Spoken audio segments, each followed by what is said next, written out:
Stage पर लोगों को बैठा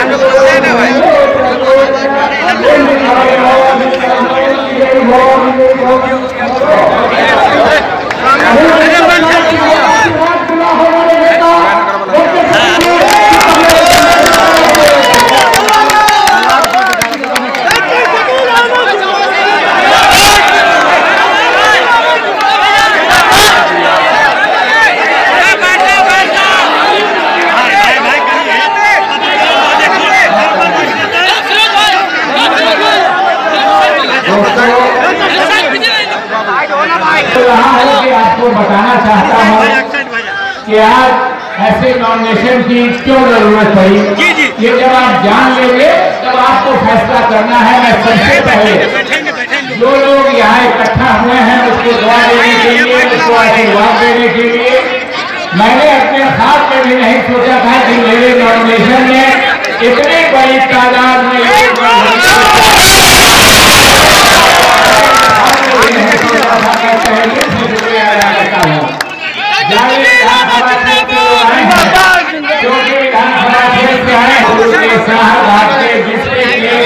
पंजाब के मधुबनी शहर के तमाम लोग यहाँ आए हैं। खिलवाड़ी के दिल्लीपति के मैं सबका शुक्रिया अदा करता हूँ। मधुबनी लोकसभा क्षेत्र के जो लोग आए हैं और जो लोकसभा क्षेत्र के बाहर के भी लोग यहाँ पर आए हैं, मैं उनको तहे दिल से उनका शुक्रिया अदा करता हूँ और उनका जिंदगी भर रहूंगा। आज सबसे पहले मैं ये बताना चाहता हूं कि इस तरह के नॉमिनेशन की क्यों जरूरत पड़ी। हमारा इस मुल्क में समझौता हुआ था और बिहार में भी कि हम जो सांप्रदायिक शक्ति है, जो सत्ता परस्त ताकते हैं, जो समाज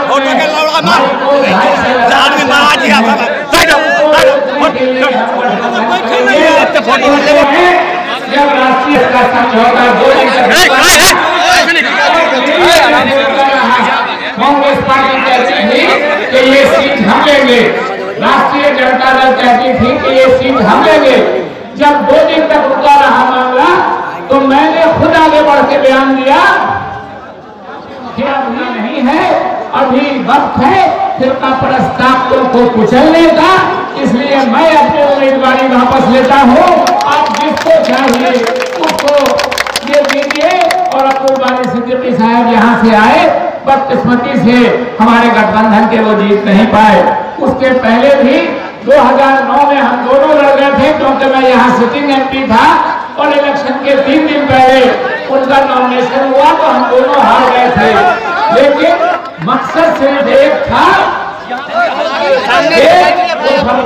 ताकते हैं उनको रोकने का। और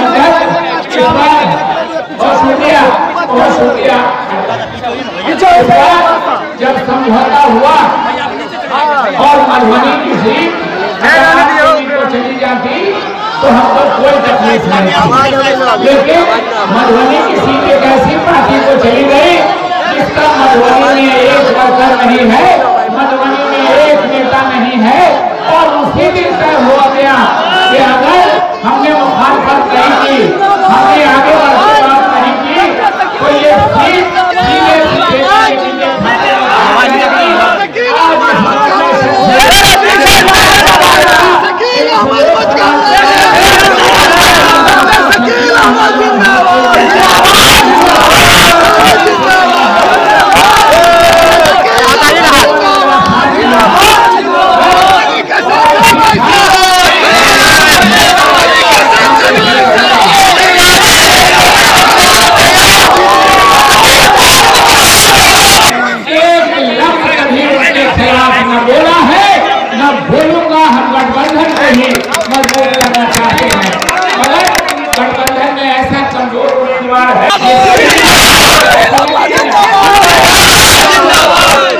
जिसकी वजह से ये सीधे भारतीय जनता पार्टी को चली जाएगी। और इसी के लिए हम लोगों ने गठबंधन किया है। लेकिन दिल्ली के नेता बहुत सी बातें जमीनी नहीं जान पाते हैं। पटना के नेता और लालू जी की स्थिति में है। इसलिए मैं आपके पास आया हूँ कि इस सीट को अगर बचाना है तो हमको आपको मदद कीजिए। और मदद करके इस सीट को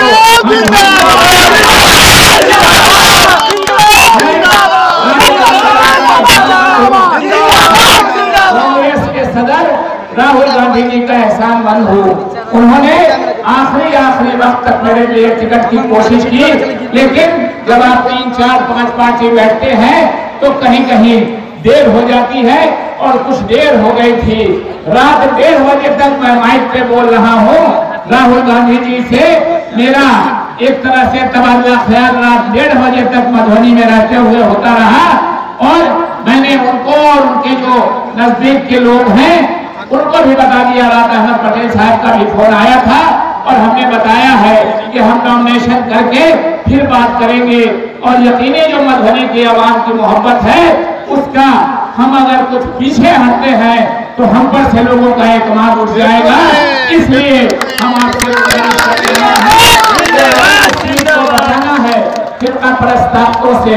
और एक बात और भी कहते हैं, आप याद रखिएगा कि जैसे जैसे इलेक्शन बढ़ेगा तो जो गठबंधन के दूसरे साथी हैं उनको आज ही नॉमिनेशन के बाद आपकी ये भीड़ देख के पता चल जाएगा कि मुकाबला किसके बीच में होने जा रहा है।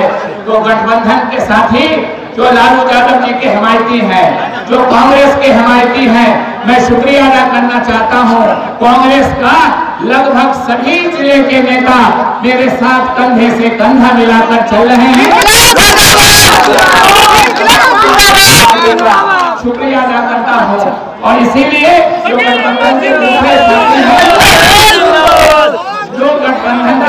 साथी हैं, जब उनको आज के बाद अंदाजा हो जाएगा कि गठबंधन का भाई हमारा नहीं जीतने वाला है, अगर फिरका परस्त ताकतों को कोई हरा सकता है तो शकील अहमद हरा सकता है। सारे गठबंधन के साथी चुनाव देने लगेंगे। मैं कुछ खास लोगों के नाम लेना चाहता हूं और मैं उनका आपके सामने एतराफ करता हूं। मैं उनका एहसान जिंदगी भर नहीं भूल सकूंगा। मेरे साथ खड़ी है कांग्रेस की एमएलए है, मैं तो 10 साल से एमएलए नहीं हूँ। कांग्रेस की एमएलए है बेनीपट्टी की, जिला की अकेले एमएलए है। दरभंगा से कोई हमारा एमएलए नहीं जीता है। दरभंगा मधुबनी मिला के अकेले एमएलए है हमारे जिला की भावना झा जी। और भावना झा जी ने जिस मुस्तैदी से, जिस ताकत से मेरा साथ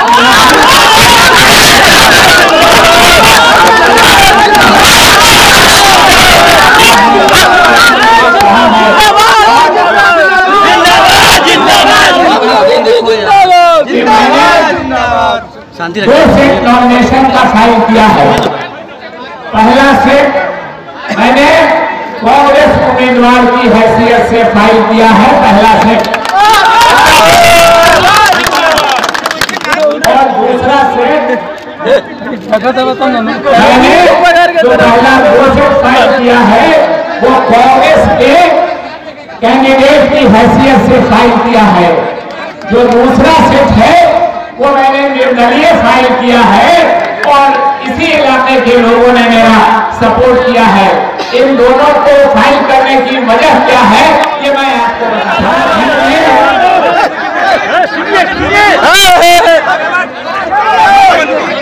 झारखंड में ये हमारा समझौता है।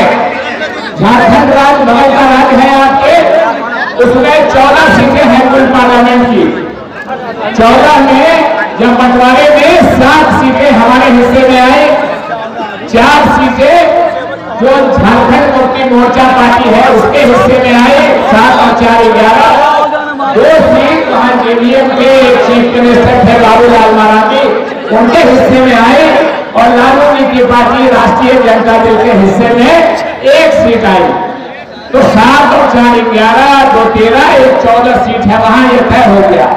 मगर चतरा में हमारे उम्मीदवार हैं मनोज यादव जी, वहां से उनके खिलाफ लालू जी की पार्टी ने सुभाष यादव नाम के एक आदमी को सिंबल देके फ्रेंडली फाइट की तरह खड़ा कर दिया है।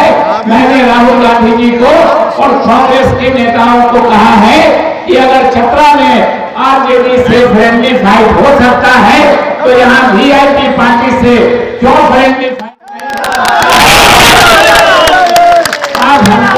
फ्रेंडली फाइट कांग्रेस के सिंबल पर लड़ने की इजाजत दीजिए। और दूसरा, हमने निर्दलीय जो फाइल किया है उसका फैसला उसकी वजह यह है कि सुपौल में, बिहार में हमारा समझौता हुआ है और सुपौल में हमारी एमपी है रंजीत रंजन जी, पप्पू यादव जो नेता है उनकी पत्नी है, मगर वो कांग्रेस की एमपी है। वहां से हम लोगों ने उनको टिकट दिया है, कांग्रेस से वो खड़े हुए हैं, लेकिन उनके मुखालफत में भी आरजेडी ने एक निर्दलीय उम्मीदवार अपनी पार्टी से खड़ा किया है और निर्दलीय को आरजेडी पार्टी समर्थन कर रही है। इसलिए हमने आग्रह किया है, हमने गुजारिश की है कि या तो आप चतरा की तरह फ्रेंडली फाइट के लिए हमको कांग्रेस का सिंबल दीजिए, और या नहीं तो सुपौल की तरह हम निर्दलीय खड़े होते हैं, पार्टी की तरफ से मेरी मदद कर दीजिए। यही मैंने गुजारिश की है पार्टी के लीडरशिप से।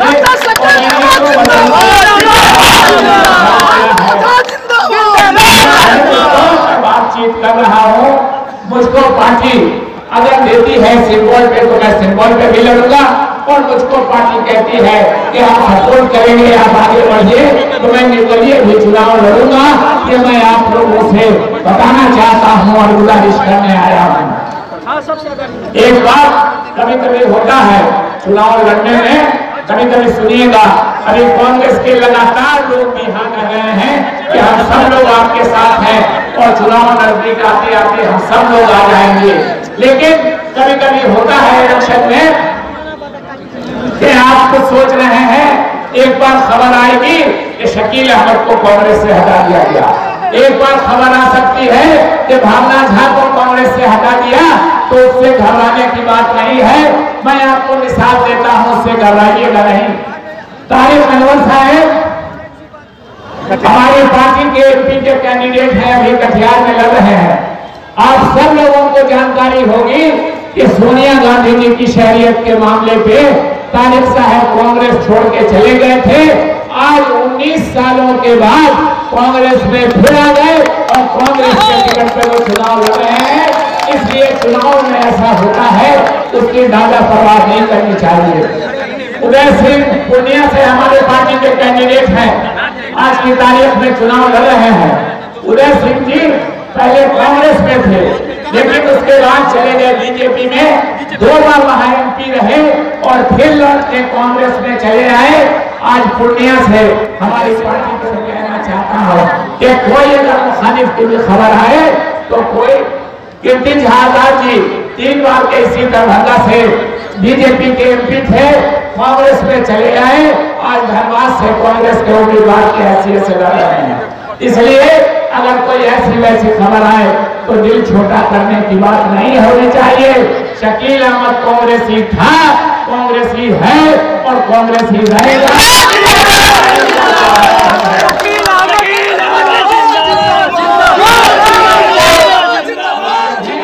उन्होंने हमको समर्थन देने का, सपोर्ट करने का वादा किया है। और आपको आज सुबह सुबह जानते हैं मुझको किसका फोन आया? तीसरी बार यह फोन आया है जब से मैंने फैसला किया है कि मैं चुनाव लड़ूंगा। तो आप जानते हैं कि आज सुबह सुबह पहले भी फोन आया था, आज सुबह सुबह मुझको फोन आया है डॉक्टर जगन्नाथ मिश्रा जी का। उन्होंने कहा कि आप मधुबनी लोकसभा को बचाने के लिए लड़ाई कर रहे हैं, हमारा पूरा सपोर्ट, पूरा समर्थन आपके साथ है। मैं इन्हीं बातों के साथ एक बार फिर से ऑन रिकॉर्ड अपने कांग्रेस के सभी साथियों, राजद के भी साथी इसमें आए हैं जिनको मालूम हो गया है कि गठबंधन का उम्मीदवार जीतने वाला नहीं है। कुछ लोग जनशक्ति पार्टी के जो नेता हैं उनको भी मैंने देखा है, वो छोड़ के आ गए हैं। इसलिए आपसे आग्रह गुजारिश करना चाहते हैं, अभी हम बैठेंगे और बातें भी कहेंगे, लेकिन हम चाहते थे कि ये नॉमिनेशन क्यों हुआ इसके बारे में आपको ठीक से जानकारी दे दे। एक बार ऑन रिकॉर्ड, अभी युवा कांग्रेस साथ है, NSUI साथ है, महिला कांग्रेस की नेता बैठी है मंच पे। मैं NSUI के बारे में मैं एक बार फिर से एक बहादुर शेरनी की तरह मेरा साथ देने वाली बेनी पट्टी किए मिले भावना झा जी का शुक्रिया अदा करता हूँ।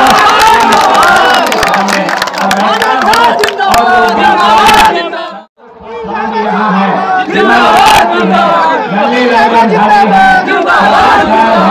सतीश बाबू हमारे अध्यक्ष हैं। हम सब मिलकर इस मधुबनी का एक इज्जत बचाने की, मधुबनी की मर्यादा के लिए, मधुबनी की इज्जत के लिए हम संघर्ष करेंगे।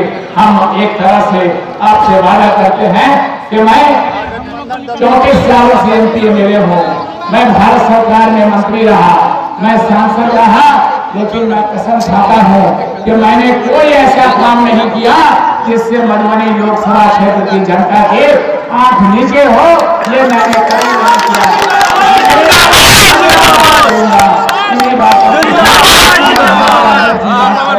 और मैं बैठता हूँ यहाँ, आखिर में मैं फिर अपनी बात, आपकी बातें सुनकर कहूँगा। बहुत बहुत धन्यवाद, बहुत बहुत शुक्रिया, बहुत बहुत शुक्रिया, बहुत बहुत धन्यवाद।